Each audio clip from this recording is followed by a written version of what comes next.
Hey there, welcome. Thanks for joining me. If this is your first time to my channel, I hope you consider subscribing. Also, click on that bell button so you can be notified every time I upload a new video. And if you enjoy this tutorial, don't forget to give me a big thumbs up and share with friends and family. So today isn't much of a DIY, but it is a lot of reupholstering and painting, an update on what I've been doing to my living room. So first, what I did was I went out and I was looking for a certain kind of chair. Couldn't find it, but I found these. And I found two of them at a local thrift store for, I believe they were $4. And then I had this desk, which I removed the top part of it and I decided to keep the bottom, and now I'm going to paint everything. So what I did was I painted the legs of these two chairs the same color gray that I painted my entryway table. So once I was done painting those, I went ahead and started to reupholster these chairs. Now, I've never reupholstered an entire chair. I've always done just the bottom seat part, but I went ahead and did that on these chairs. And I'll show you how I did at least a little bit of it. I also went ahead and cleaned out this desk and started painting it. So I painted the interior the same gray as the chairs, and then the exterior of my desk, I'm painting it white. This is one coat, and I didn't have a sander at the time, so I just continued to paint it. So it took about 4 coats to paint. After that, I went ahead and splurged and bought myself a sander. Now this, I'm laughing because this sander was very inexpensive, very budget friendly, and I purchased it on Amazon. So I'll leave that link down below, and it worked perfect. I don't know why I hadn't purchased one before, but I'm so happy that I did, and I have one now. So what I did was I went ahead and sanded it, the top of my desk down twice. What I did was I sanded it with I believe it was an 80 grade sandpaper. If you order this sander, it comes with 3 different I guess sizes or strength. I don't know what it would be, or grid of your sandpaper. So I used, I believe it was the 80, and then I went down to a 60 because I knew that this top coat of this paint was going to be hard to remove because this is an older desk, and I just knew it was going to be kind of hard to do. So I started with an 80. Maybe I should have started with something stronger, but I think that worked. It worked just fine. This is after I sanded half of the desk just one time. As you can tell, basically what it did was take the top clear coat off. And then I went in, after I cleaned it down, I went in and I sanded it again. Now, I would recommend, if you're going to sand, don't sand the way I did. I sanded it inside my home because for some reason I thought, you know what, I'm just gonna open the windows, turn on a fan, and I'll be just fine. No, it took me a while to clean everything up. So I would highly recommend you guys doing this outside in a well-ventilated area where you don't have to worry about cleaning up all the dust, because it was work to do that. But I don't know if you guys are the same way. When I get inspired or get motivated to do something, usually it's at night and it's, you know, I'm by myself or what have you. So yeah, but anyway, I got it done. I sanded it down. Like I said, this is the second time, and I did it section by section. So I did it half of the desk, and then I went and I did the other half of the desk. But I just slowly started sanding it down to its natural wood color. And it took me, I want to say, 3 passes. In other words, this is the second one, and then I go to the next side, and then I do the third one completely, from one side to the other of the desk. And the reason why I did that was because they say that way you can go with the grain when you sand instead of against the grain, and it smooths everything out. So that's what I did. This is the second coat. So you can see that with the second pass of your sander, it comes all off. And again, I said this is a really old desk that I've had for years. So it took a while, but yeah, I did go ahead and do it. And then I just started doing the second side of the desk. In total, this took me about an hour to do. So it wasn't that much of, time. It did take a while, but it didn't take that long. And it took longer for me. I have a condition where my hands just get numbed and they get really weak. So I had to keep stopping. And as you can tell, I'm not pushing on the sander, but I have to hold it with both hands, just strength wise. That's just me. So this might take you guys, you know, maybe 30-40 minutes if you can just continuous sand without stopping. But like I said, I had to stop every few minutes just to give myself a break. But it worked, and I was so happy with the turnout, the way it looked at the end. So once you're done sanding, just go ahead and wipe everything down. And here I am sanding it, trying to sand it from one side to the other, just to make sure that you don't see any of the circles or any kind of sanding grids or anything like that. So I just sanded it all down really, really good, wiped it down, and that was it. I put a matte clear coat on it. Now this is the way the chair looked after it was all nice and dry. And basically, like I said, I purchased this fabric at Hobby Lobby. It was on clearance. So I believe I got 2 yards, which was perfect for both chairs for, I want to say it was about $8. So yeah, just go and hunt for fabric. I even went to thrift stores. You guys know that I like looking for curtains and dresses of fabric that I like, and I reuse it for reupholstering items, but I couldn't find anything. So when I found this fabric, I was very, very happy with it. So this is the way I'm reupholstering this chair. Again, this is the first time that I've ever reupholstered a chair from the front, back, and the side. So it took me a while to kind of figure it out, but this is the way I did it. And then I just folded the edges, and then I did the backing with an extra piece of fabric, the same kind, but separated to fold it together to staple it back. And this is the way it looks all put together. I love the way my desk came out. And these are the 2 chairs right beside it with 2 Dollar Tree pillows on it. Now, after I was done with that, this is something else I've been doing. Some of the DIYs that I've already shown and have already done here on my channel, I went ahead and redid them by painting them and just, you know, maybe taking some things apart and redoing them a different way for all the decor to match and to fit what my style is going to be this time. So these were all black, and it has the black glass for the candle holder. So what I decided to do was paint the bottom silver instead of it being gold and black. And the bottom part is from a mirror from Dollar Tree. And I'll leave the video of how I made these somewhere around here or at the end, so if you guys want to know how I made these candle sconces. But what I did was I went ahead and got my metallic paint and just started brushing it on to the bottom of my wall candle holders. And all I did to that, after I painted them silver, I allowed them to dry. And I had thought about painting all of it white and the bottom silver, but since I am adding little bits of black and darker gray color, smoky gray color to my living room, I went ahead and just left these black. The rest of the part, just what you see me painting, is the only thing I changed to these.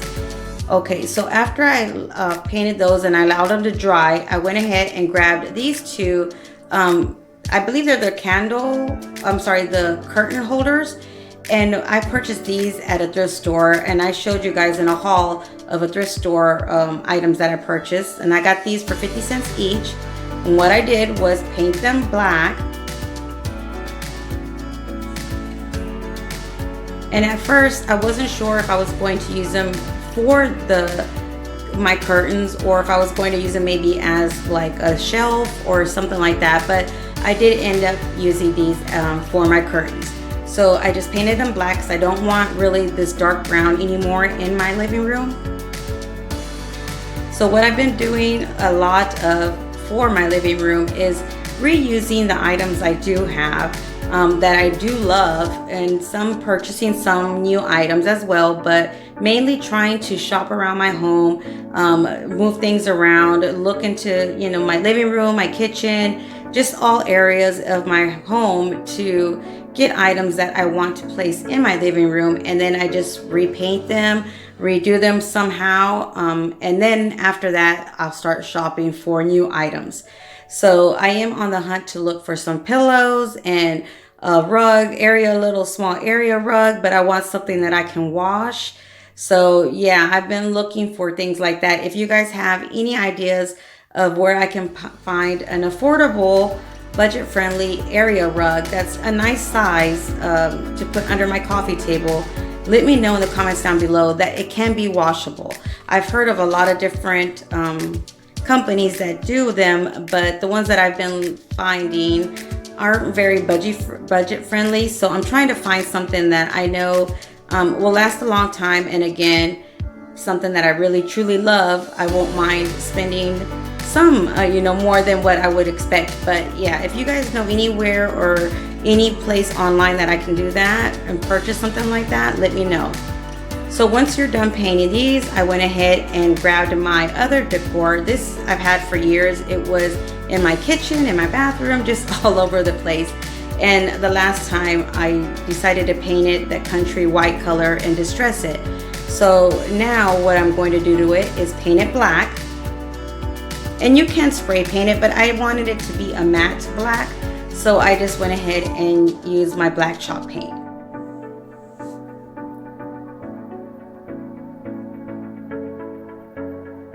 I love redecorating my home, and typically I just rearrange things. I don't go all out and redecorate everything and purchase all new items and what have you all the time, but I do rearrange and redecorate and move things around quite a bit in my home. But this time I was really excited that I actually decided to basically change completely my living rooms to a different style. Like you guys have seen before, if you've seen some of my videos of how it looked before, where basically I had no style.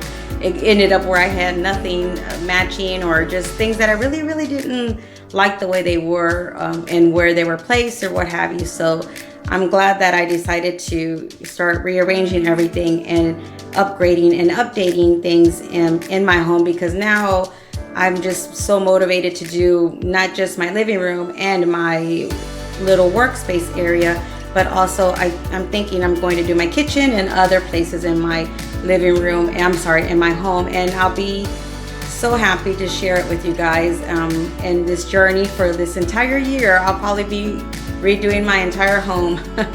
But yeah, so just go ahead and paint whatever you have to fit the colors that you're going to use in your home for the season or the year or what have you.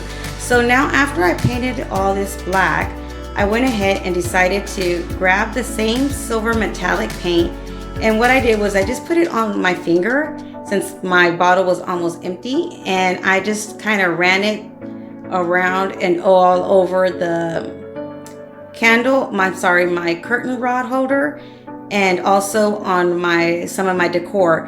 And all I did was, like I said, just run my fingers everywhere and just kind of rub it around. So wherever my fingers touched is where the silver was at, and everywhere else was the black. So pretty simple to distress or just decorate it that way.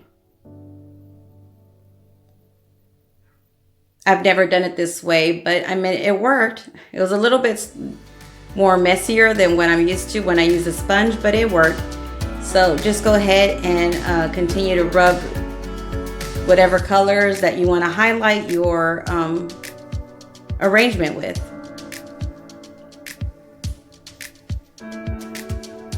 So I only have a few more items to do, a few more things to do in my living room before I can show you guys it all put together and the final way it's going to look. But again, I'm still on the hunt for that rug, so that's my main concern, that I need to find a rug because I really truly want one. So yeah, if you guys can help me out, again, let me know.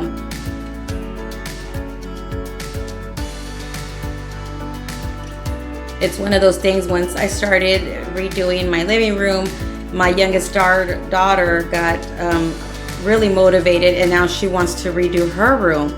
So we're going to have fun doing that as well after I'm done with the living room.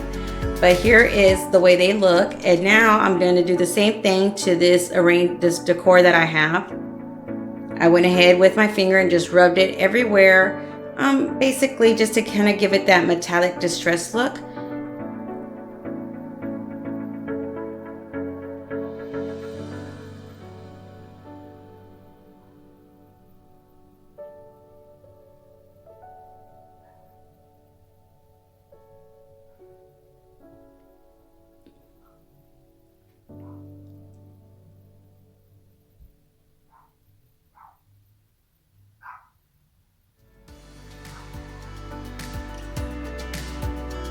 And when you do this, if you think it's too much paint or too much of the metallic paint wherever you're placing it at, once you're done rubbing everything off, if you see I have a wet rag, a cloth right here on the table with me, because wherever I see that I put too much or I just don't want it that bright or I guess bold of the silver, I just wiped it down with my wet rag and it came right off. So you can kind of make it lighter or just completely take it away from a certain place that you don't want that metallic silver to be showing.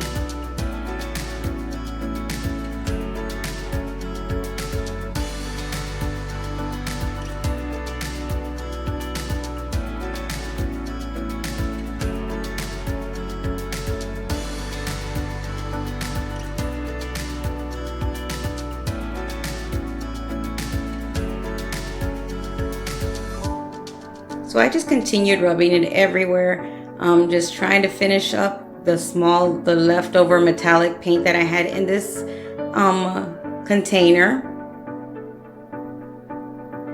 And I love the way this came out. I know I'm going to leave it like this for a while. And again, after all these things that I'm painting, once I was done, I did went ahead and rubbed and painted on some clear coat just to make sure that it wouldn't chip and scratch off if I decided to move it around or someone touched it or what have you. So that's an option you can do after you're done painting anything that you decide to update or just redo. Here I am with the same black paintbrush that I used for the black. I just brushed it on over the silver again just to give it more of that dull look. So yeah, that's another option you can do. Once I was happy, I set that aside and allowed it to dry. Next, I purchased this one, and this is a shelf. This is actually a shelf, and I thought it was really pretty, the color. It's kind of like a light gray, beigey color, and I didn't want to get rid of that color completely, and I didn't want this to be all black. So what I did was the same paintbrush, I just went ahead and brushed on the black, and wherever it landed, kind of the paint.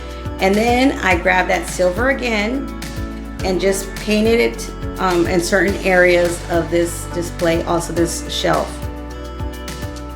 And here I am just rubbing it in.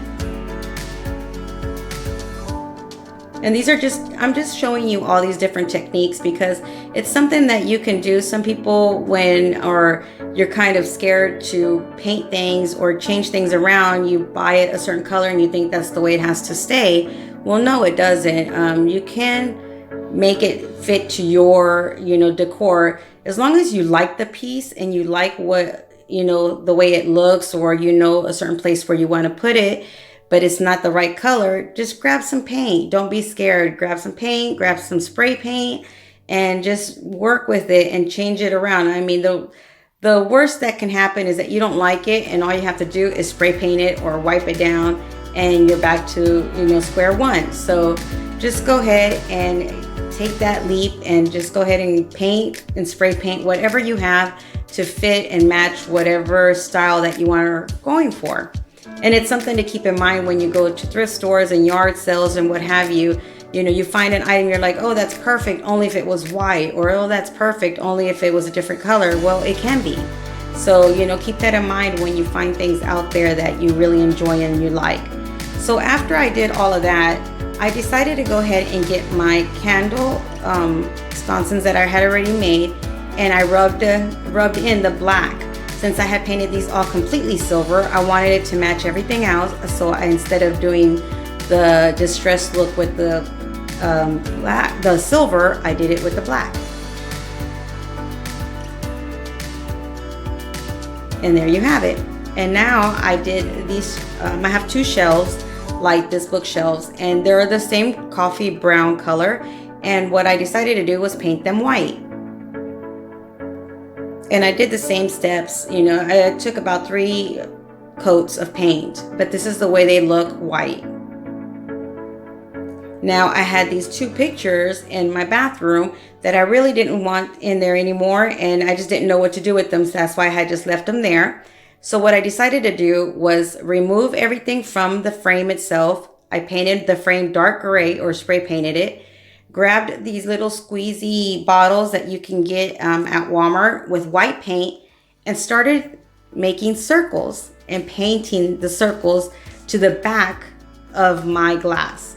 In other words, you're painting the interior of the glass instead of the exterior. So I painted it and just made circles, and I was inspired by something that I saw at a furniture store, and they had something similar to this with the set of 3, and they had one with circles, one with squares, and one with just like zigzags everywhere. So what I did, I had 2 of these frames, and I did both of them in circles. And you'll see how it looks at the end once you paint all these circles or onto your mirror or your glass, I'm sorry. And you can do this with Dollar Tree pictures as well. The glass, just do the same thing, spray paint the frame the color you want, and just paint circles or squares onto your glass. And just make sure you allow these to dry. I did not touch these for about 3 days. I left them inside my tub that nobody uses, in an area that no one uses, and I just left them there to dry because I did not want to touch them until they were all completely dry. So that's something that just make sure you have a place where you can just leave them and allow them to dry. So this is the way everything looks all finished. I'm not going to show you a picture of everything all put together. Just wanted to show you pictures of where I have things at, because I want to show you everything at the end. So I hope you guys enjoyed this update. Until next time, stay blessed. Bye.